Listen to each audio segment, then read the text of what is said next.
In today's complex environment, almost every major project, from mining to transmission lines, is contentious. Hi, my name is Allie Mears. And I'm Bing Giroux. Welcome to Primary Risk, where each month we speak with the people behind the projects shaping our world. We'll be hosting candid conversations and hearing from industry leaders, political figures, engineers, and project proponents. We'll be exploring the soft issue risks, challenges, and solutions, and behind-the-scenes stories of what it took to get these complex projects across the finish line. Or not. Tessa Gill is a major projects leader with decades of experience working to move forward major projects. This includes leading external relations for the Petronas Pacific Northwest LNG project and working with Woodfibre LNG. Tessa's career is built on a technical foundation of engineering, construction, project management, and commercial and contracts management. Her more recent experiences with large energy industry projects has led to working and partnering with local and Indigenous communities and supporting and leading regulatory functions. She currently provides external relations to Arbios Biotech, a joint venture between Lysilla and Canfor, which uses cutting-edge technology to convert end-of-life wood biomass into renewable biofuels and biochemicals. In her role at Arbios, Tessa focuses on building relationships and strategic partnerships in alignment with their cultural intention, collaboration, and humility. We are so grateful to have you here today on our podcast. Thank you very much for inviting me. It's a pleasure to be here. It's great to see you again, Tessa, and thanks for joining us. Joining us here on the traditional territories of the Tsleil-Waututh, Squamish, and Musqueam peoples. So we're going to jump right into things. And again, It's great to see you again. We've worked together in the past. Yep. But, honestly, I'm not sure I know your whole career journey, and we always like to know where people came from, the real people behind the project. So how did you start? How did you get into this? Engineer, commercial manager, stakeholder relations, external relations. Tell us about how it started and how you got here. Well, it's a bit of a long and winding story, so Which I'm going to do my best to summarize this because, as you can tell from my accent, I'm from the UK originally. And I do love to travel, so I always wanted a career that would allow me to travel at the same time. And I had, I want to say passion, but a real interest in mathematics, physics, and chemistry. So it really led to engineering. I always wanted a job as well, so engineering was a great way to do that. And my career really did take me to those places. So. Where did you study first? Where did you study? So mechanical engineering it was in Pontypridd in southwest Wales, and so it's not one of those prestigious universities, but it was a university that was very practical in its application. Always used to win the IMechE college championships, and a lot of really get great courses, practical courses. So it was a really good foundation for my engineering career. But very quickly, I got into process engineering. And What is process engineering? Process engineering is optimizing processes. So it can be in heavy industry, all sorts of industries, but really it's more about the optimization of the process and the characterization of what is happening in the process, as opposed to designing things and designing the mechanical elements that go in. So what happens in process engineering is you quite often end up with improvements that end up in project engineering. So that was kind of the route that my career ended up taking. And once you've kind of honed your skills in engineering and project management, you can apply it to many industries. So where was your first job? So I used my first job out of college was working for 3M in a sandpaper factory. Oh, so okay. Heavy industry, but an awesome company to work for as well. And were you a process engineer there? I was technically a project engineer, but the very first training I had there and the very first projects I did were process improvement. So they were excellent at that. And that really gave me a really good foundation. So the more you go into those, hone your skills, then you can apply it to many industries. So I was in heavy industry, construction, electronics. I even did a stint on pipelines, horizontal directional drilling for pipelines. I've also done some, operations management as well. So those jobs were able to take me to Asia, Australia. What was your first trip? What was your first First foreign trip? Well, posting? actually, my what you call a co-op here, we call it a year out in industry in the UK, but in Canada you call it a co-op. Was in Germany, working for an extruder company of all Sorry, things. what? An extrusion company. Okay. Wait, So what is an extrusion company? That's really hard to explain, but so basically it's putting materials under high pressure and pushing them through a die or something to create a form at the end. Okay. So that's basically It's extrusion. interesting though, because, and we like to talk about these things in our podcast. You don't think that there's a whole company dedicated to something like that, right? Yes, and it's quite specialized. But interestingly enough, it's that sort of technology that I applied at 3M. Oh, I also was in food manufacturing, so food manufacturing uses a lot of extrusion. So anyway, there were many applications and many opportunities that came my way. So that took me over a few continents, and eventually I ended up in Canada. So and you stayed in Canada because you had a job here, or stayed because in you Canada, wanted to stay in Canada? Wanted to stay in Canada. I really, really loved it. So and I came here over 20 years ago. So I'm aging myself here, but okay, bear with me. So over 20 years ago, ended up in Canada, and I'd been in Canada a while, like over 10 years, and it was 2008, 2009 financial crisis, and everything had kind of slowed down. And I was already a Canadian by that time. So a really good opportunity came my way when somebody said, hey, there's an LNG terminal in your hometown, and they're looking for this sort of person. Where's your hometown? So this is in Southwest Wales. So I grew up in a village. So it was a town close to the village called Milford Haven. So it's a natural deep water haven. And so there used to be several refineries in that haven years ago, but then there was 2 LNG terminals being built at the time.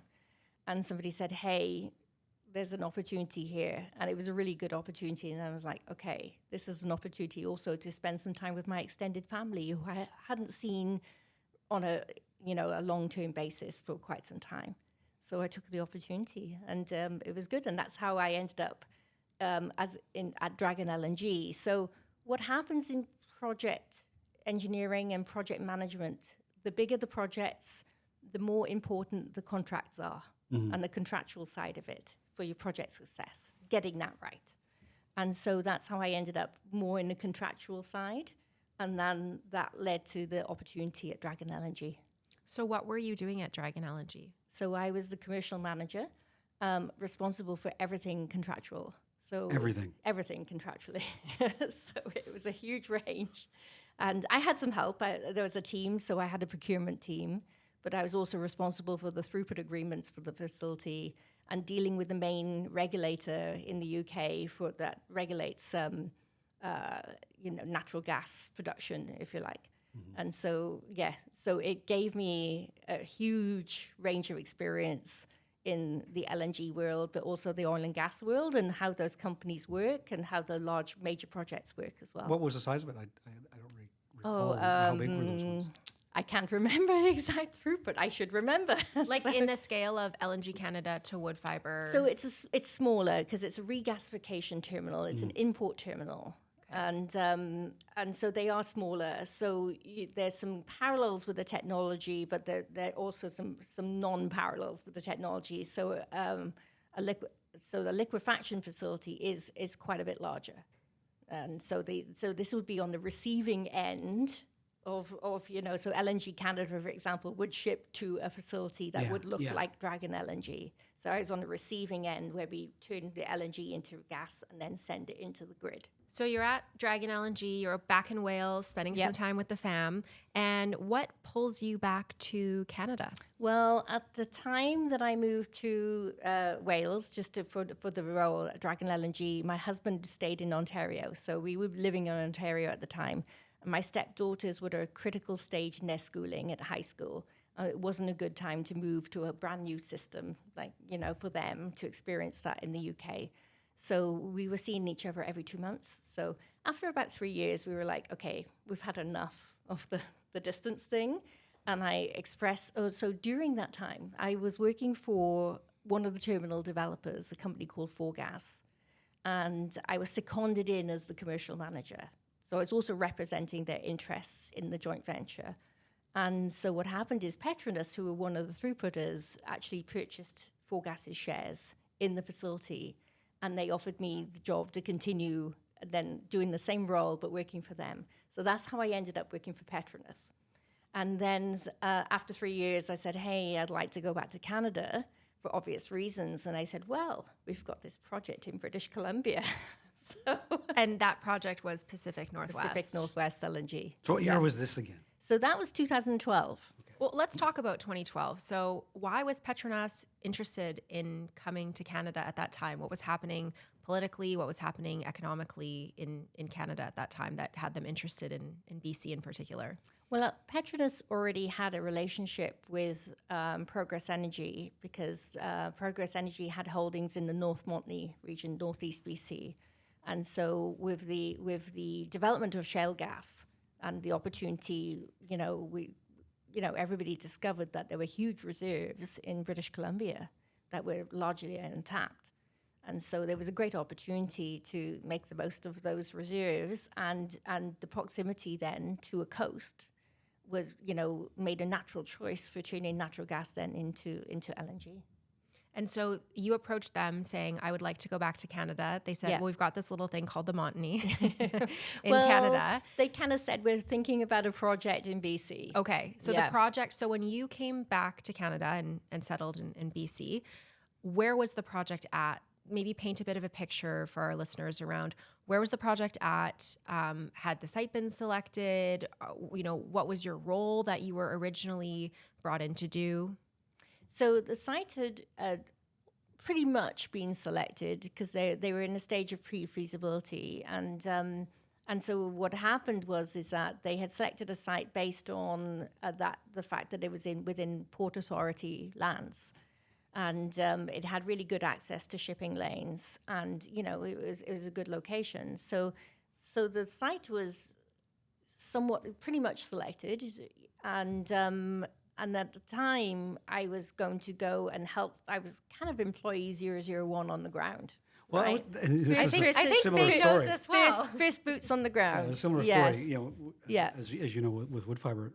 So that's part of the question, though. Like, what did they have on the ground before that? I mean, LNG aside, these companies are coming multinationals from overseas to a jurisdiction. Sure, it's an OECD Western nation, but a jurisdiction they've never been to before. Like, what did they have? They obviously had some folks who ran the upstream because they own those assets. But what did they have here? So they had some advisors. They had engaged, a legal firm as well as some public relations advisors who had experience of large projects and were able to help out. But they said, hey, we need to start building the team.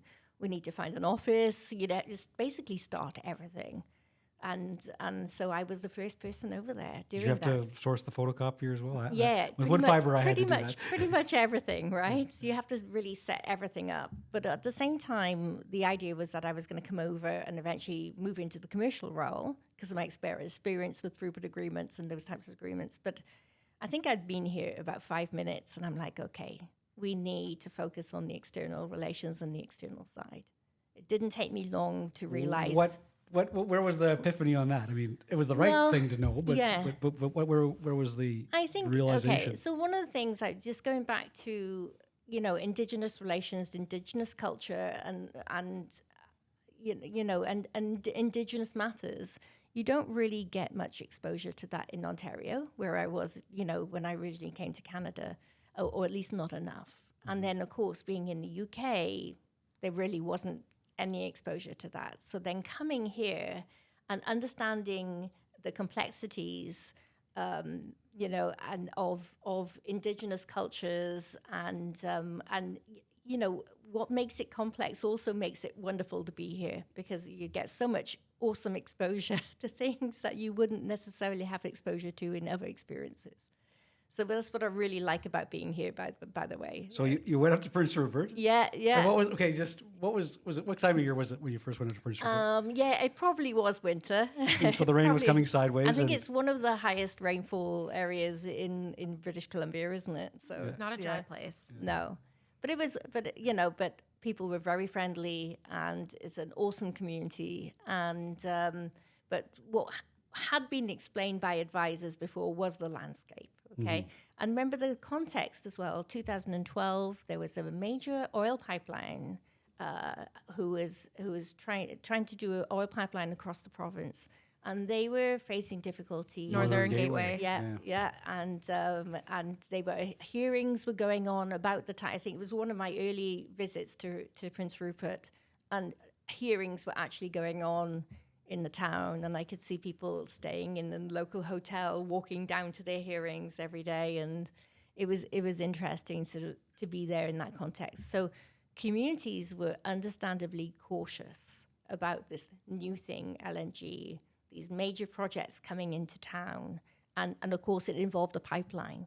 And so at the time, everybody thought pipelines were evil. And it was oil. They just they thought it was all oil. All the same, But that's a good thing to pause on, because that is still a misconception that exists, and it's very confusing. There's a difference between oil and gas, even though the oil and gas industry is still the name we use. And that is an interesting political climate for you to walk into in Prince Rupert. So keep going. Yeah, and then we're in a context in Prince Rupert of overlapping claims to rights and or title.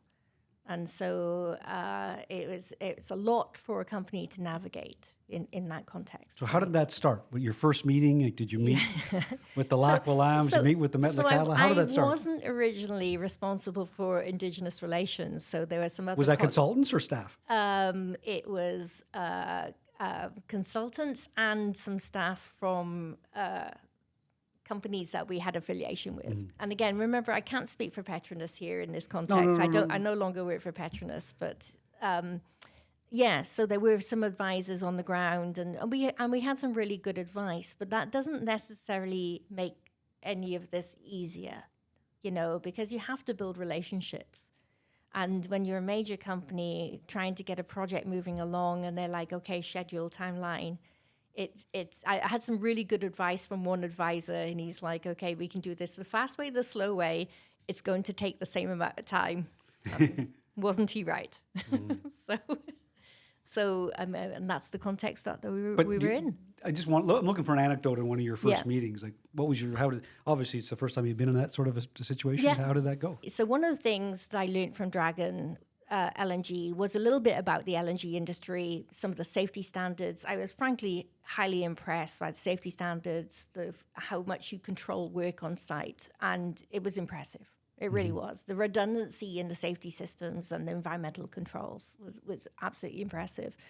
And I felt like people don't understand that, don't understand how much money goes into these facilities and how important that is. And I think having that honest conversation about, yes, these are still hydrocarbons, you have to treat with care, right? But anything that's built new has to meet all of these international standards, and they're very stringent.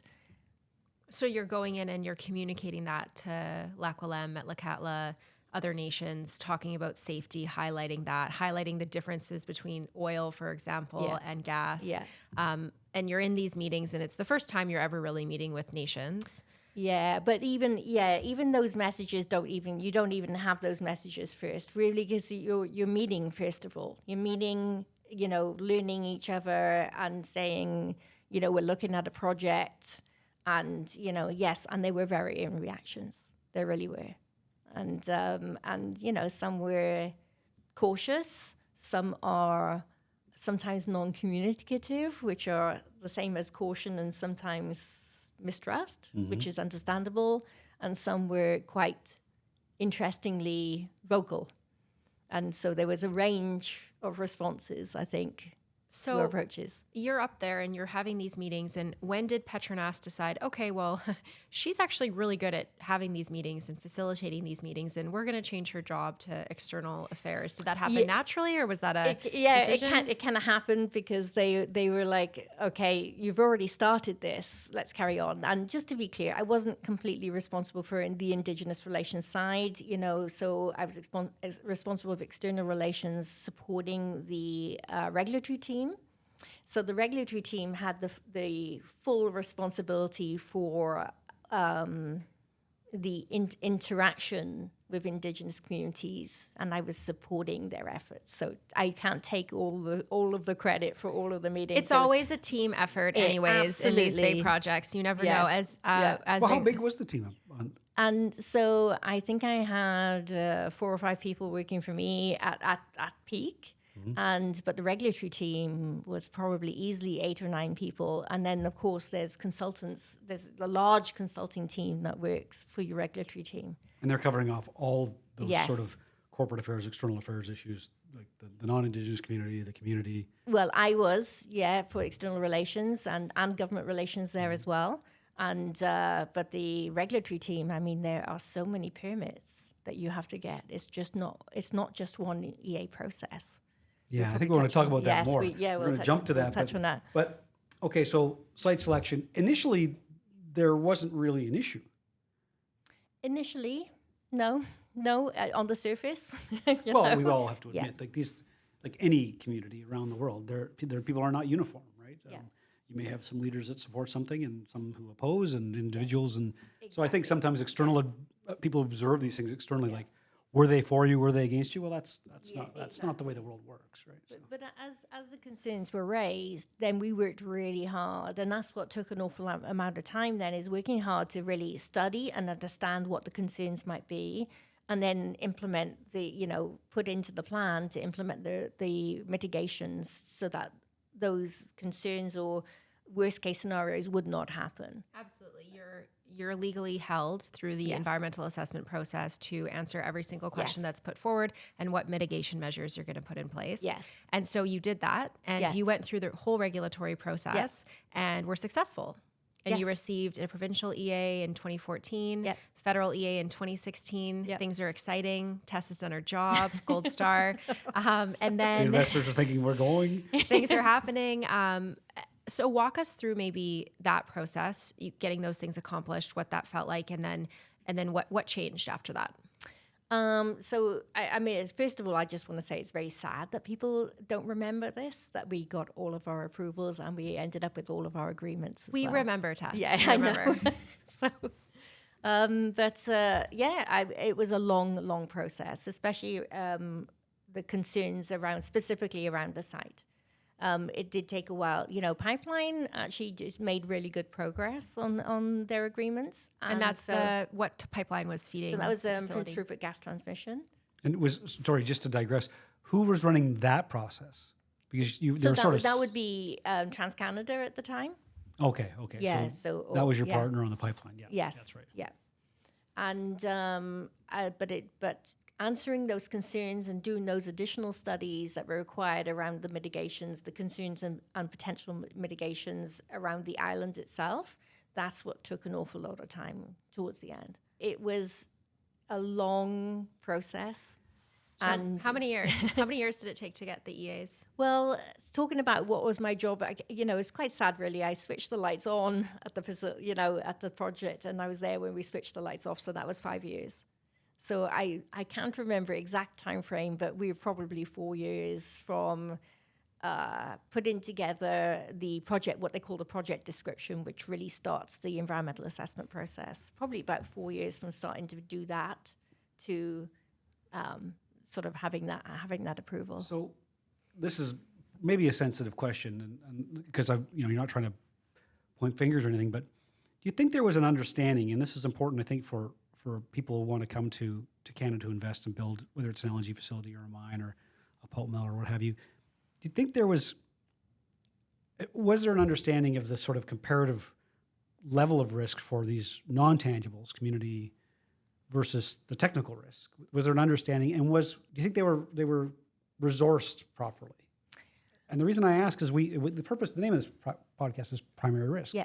And so my position is that we do under-resource these things because they involve people and they're subjective. So again, without trying to say somebody did anything wrong, maybe speak to that. So I think I think there was an understanding, if you have really good advisors, they explain the risk to you. And I think it was understood. And I think that the challenge is that how that actually plays out, community to community and province to province is quite different. And so you do need the people on the ground to actually sort of say, okay, no, it is slightly different here and we need to maybe take this approach or take a step back. That is the the tough thing. It's actually in execution. So I think there was a really good understanding of what potentially those risks were. Maybe not so much in terms of understanding the EA process and how that could have been, how that was delayed, let's call it, and that as a potential weapon, let's call it, for delaying a project or maybe getting a project to not go ahead.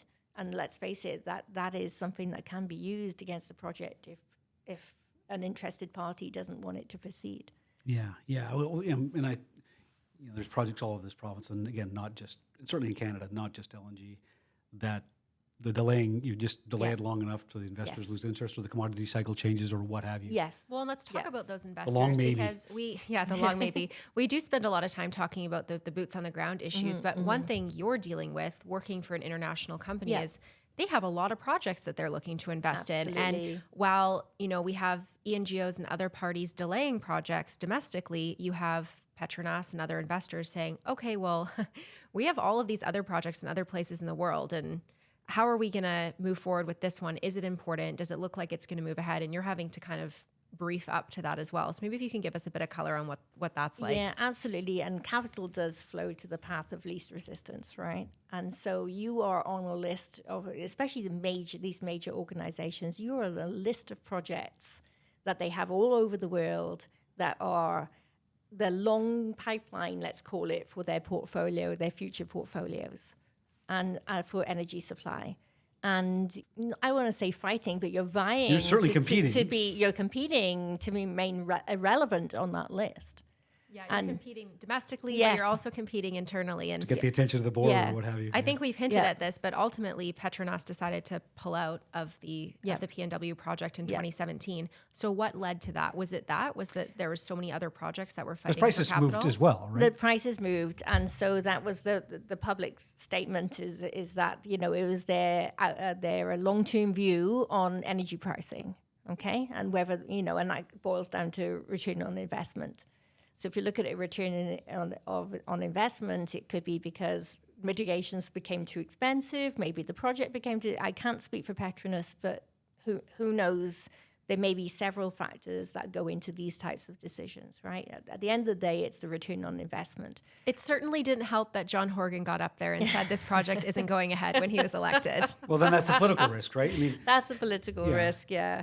But at the same time, you have to wonder that if that decision had been taken a year earlier, whether it would have been the same decision, who knows, right? That's for Petronas to answer. But I get, and this is again not LNG, but this mug's game of trying to guess commodity prices. Right. And from the little companies to the big companies, they're trying to when can I have this thing online so I can get my return on investment as quickly as possible? Exactly. And that's tough. My personal opinion is when you get your permit, you should just start building it. Yes.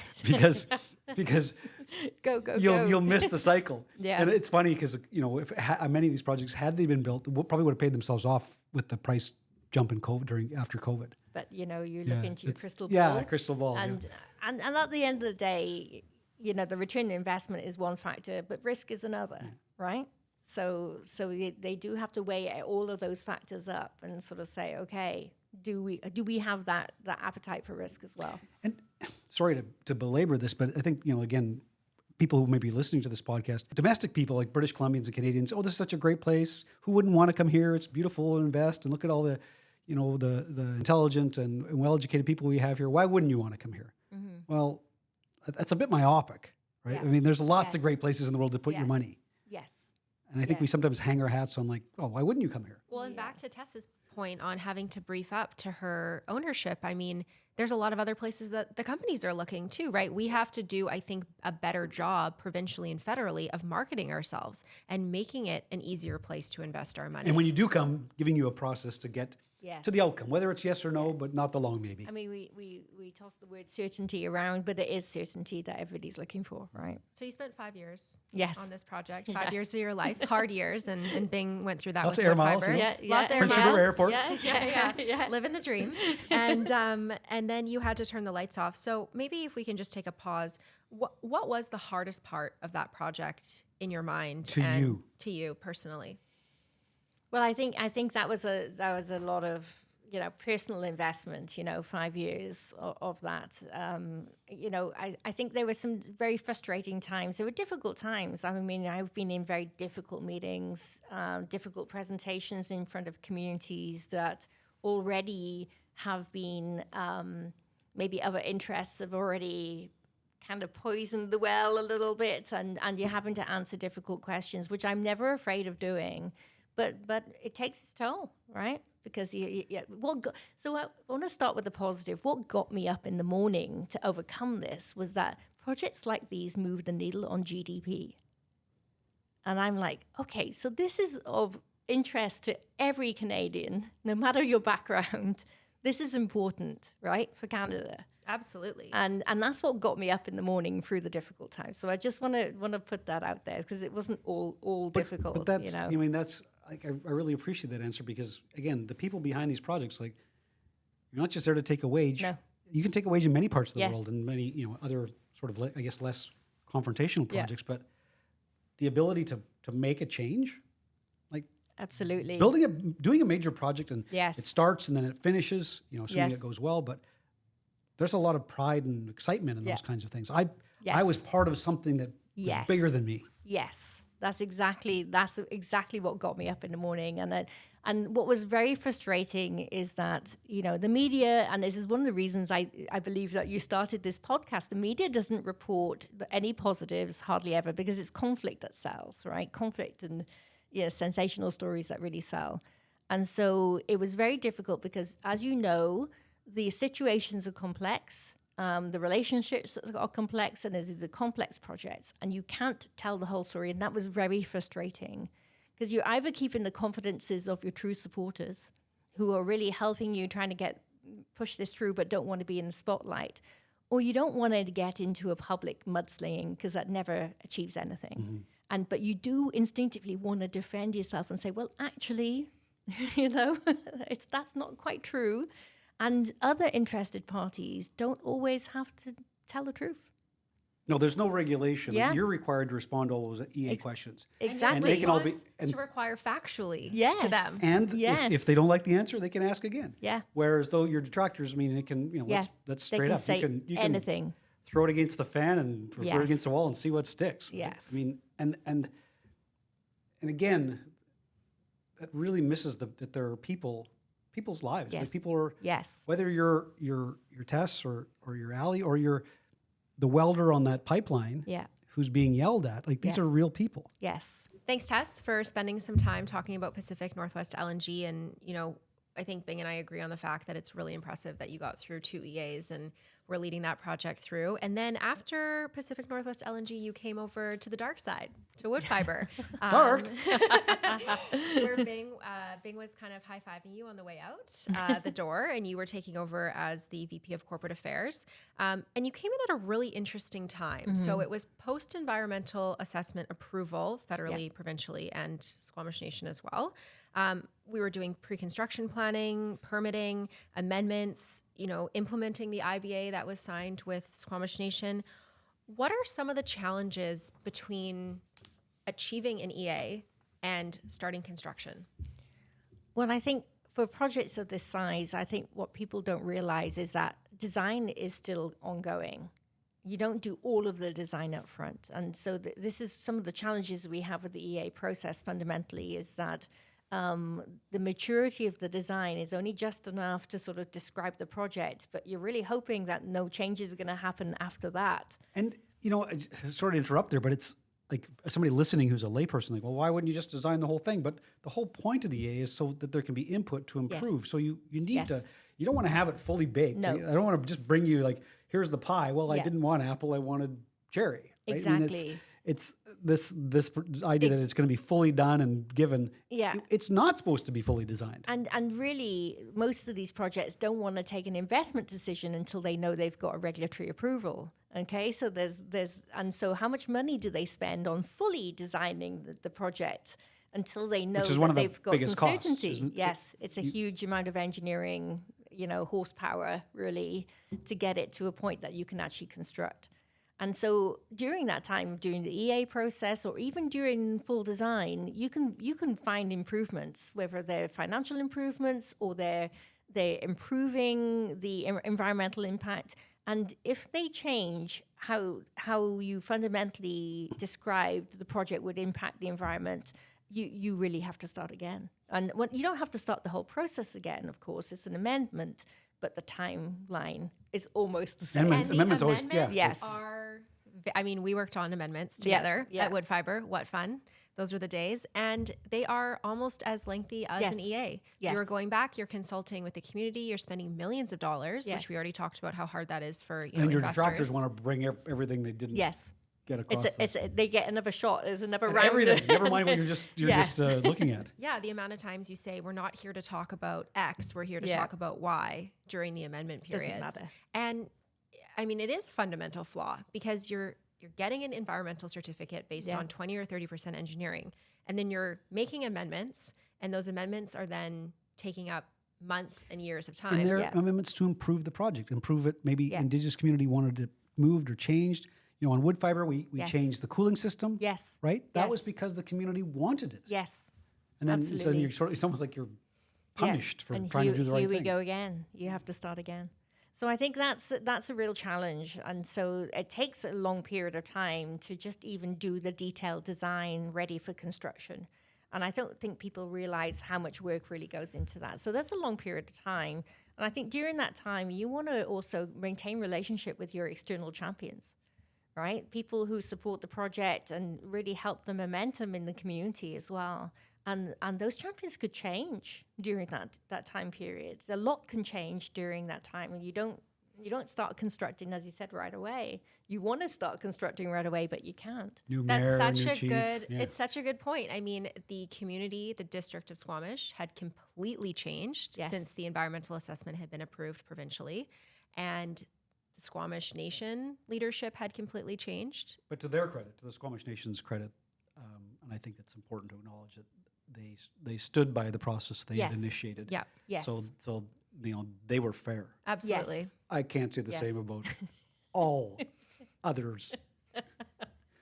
Very politically correct Yes. there. Yeah. Yeah, it is difficult. And speaking of all of those different things you have to put in place, one of the biggest areas does become the municipality. Yes. Because you've signed these big agreements federally and provincially and with the nation, and then you're going in and saying, well, we have to get a tax agreement in place, and we have to get our EA amendments through, and there's city permits that you have to get through. So you're dealing with all these different levels of government and champions. Yeah, absolutely.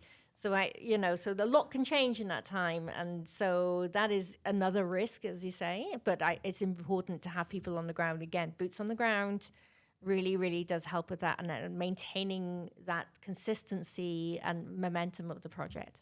So one of your big jobs at Woodfibre was working with the engineering team. And you are an engineer, as we talked about at the beginning. So how do you use your engineering background to work with the engineering team within these complex projects? Yeah, I think it really helps because you're able to ask a lot more questions and sort of question the approach, because sometimes the engineering approach isn't always going to be the best route through regulatory approvals or in practice, or it's going to be something that even the community might not like, okay? So it might cause a lot of problems. So I think it helped in that way, but I think you really need an engineering team who understand the BC context. Otherwise, you're one person sort of trying to relay that with the whole engineering team. And these are large engineering teams as well. They've worked all over the world. Exactly. Why are you asking me this? Project people. Yeah.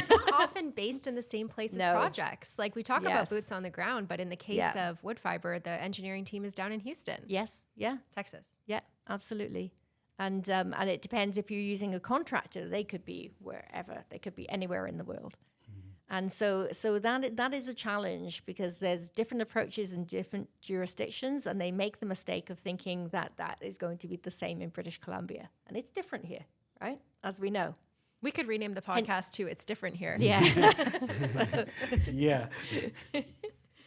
But it's awesome too, by the way. It is awesome. We're conscious of your time here, but a couple things we want to talk about, sort of really high levels, because we're talking about subjective risk, is culture, right? So we, both you and I, but certainly you twice over, certainly with Petronas, with the folks from Asia, and then a different group of people from a different part of Asia on the Woodfibre. You're bringing a culture from another part of the world to Canada, Yeah. British Columbia, which has its own culture, Yeah. and you're dealing with Indigenous cultures. Like maybe some of your insights on how that's hard and how it can be done well. Well, I think in my experience, I was pleasantly surprised about how the owners got it.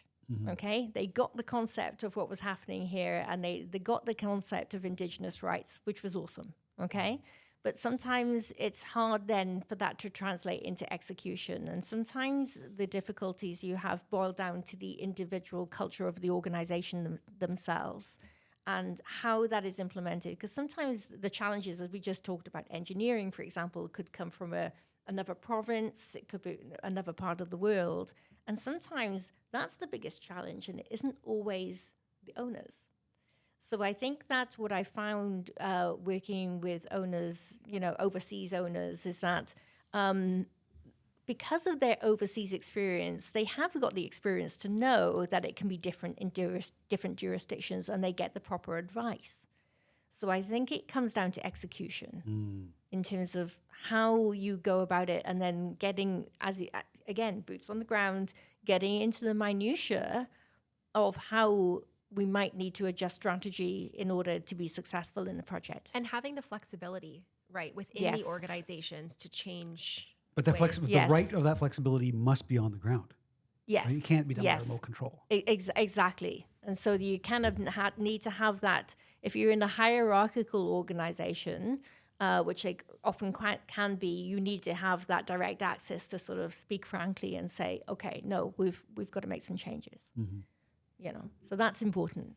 That's a really good point. And I mean, I think too, we want to know a bit more about the advice you would give, because you have now worked in BC for a long time. And, we talk a lot about policy on this podcast. So what strategic advice would you give to policymakers to foster a more conducive environment for large scale energy projects to succeed here in British Columbia? Well, I think we talked about the environmental process, and we've touched on this a few times, but we really need ideally a one-stop shop, because there are federal approvals, there's provincial approvals, and there's many permits, and that doesn't even take into account the technical safety, the health and safety aspects as well. So when you layer all of that on, it feels like you almost need dedicated teams or a wraparound service for the very large projects, so that you're not scattering across many departments of many governments in order to get this project across the line.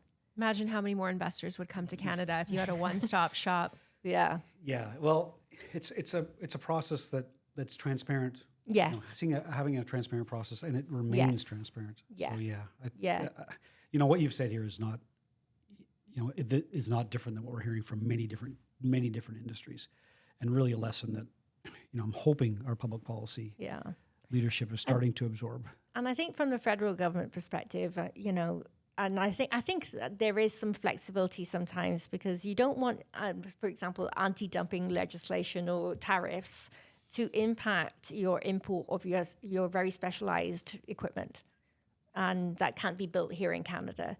And so you don't want to be penalized for just because you have this policy in place. And that's always, major projects have to go in and kind of beg for some relief on tariffs or something, so that it just makes sense from a capital expenditure, because it's a massive capital expenditure.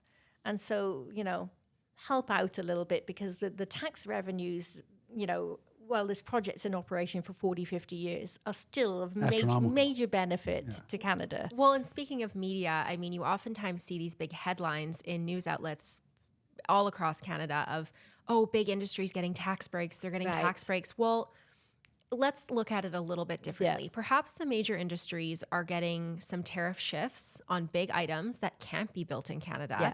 And in turn, they're building these multi-billion-dollar projects that are supplying millions or billions of dollars in tax revenue to build hospitals the ledger's and schools. Positive. The ledger, if you build the project, the ledger's positive. Yeah, absolutely. Well, let's as we get towards the end here, let's talk about today. So you're doing some different things I have no idea what this. We don't know what biotech is. Please explain. There was a bit in the introduction, so tell us what you're doing right now. One of my major clients is a biofuels company, and they're implementing a technology that takes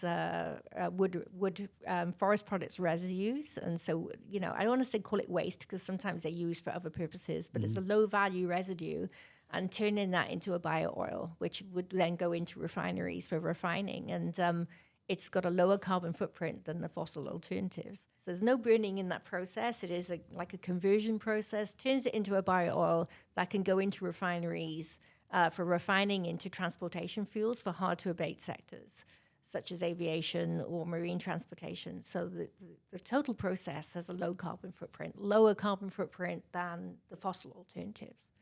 So I'm not saying that, it's the magic bullet for all of our carbon needs, but because I think we need all of the solutions. Part of the mix. Exactly, it's part of the mix. And projects like these, especially in early days of the technology, are hard to get across, off the ground. So kudos to this company for making that happen. So what is are you a process engineer or a contract person or an external firm? Which job do you have here? It's external relations on this one, Okay. But yeah, I do dabble in the contractual now and again and in different areas, but on this one it's external relations. And how long have you been there? 3 years. Okay. Well, you're a Jill of all trades, as we know. Yeah. And I guess we'd like to close out the podcast. This is what we ask all of our podcast guests is, what are the primary risks that are facing Canadians in building major projects? Well, I think that let's turn it into primary mitigations, right? I think this is the way that I'd like to look at it. And, we touched on some of the risks today, but I think that major projects have to build in the time to their projects to build the relationships first. And, we talked a little bit about site selection, but actually going to communities and saying, hey, we're thinking about a project. Where should it go? And having those conversations first and talking that through with communities. And even if you have an inkling of a project, I think we shouldn't be afraid of raising expectations. If you're open and honest and say, we're thinking about it, we're not sure, but if we were to, how would it look? What do you think about it? Getting that feedback. First impressions. And building that timeline to build the relationships into the project, because again, it's the fast way, the slow way. I love that. Primary mitigation instead of primary risk. All right. Okay. And, so I think, building that into timeline, because also then what you do know about the EA process, build some of that into your project timeline as well. Awesome. Well, thank you, Tess, this was a lot of fun. so much. No, thank you. Thank you so much for being here with us today. We really appreciate it. Thank you to our audience for listening to today's episode of Primary Risk. Please follow us to receive notifications of upcoming episodes wherever you get your podcast. And check out the show notes for references to any materials or projects that were mentioned today during our discussion. New episodes will be released monthly, and we're excited to announce our upcoming speaker. So be sure to follow us on LinkedIn to receive news, updates, and announcements. Until the next episode, thank you so much. Thank you.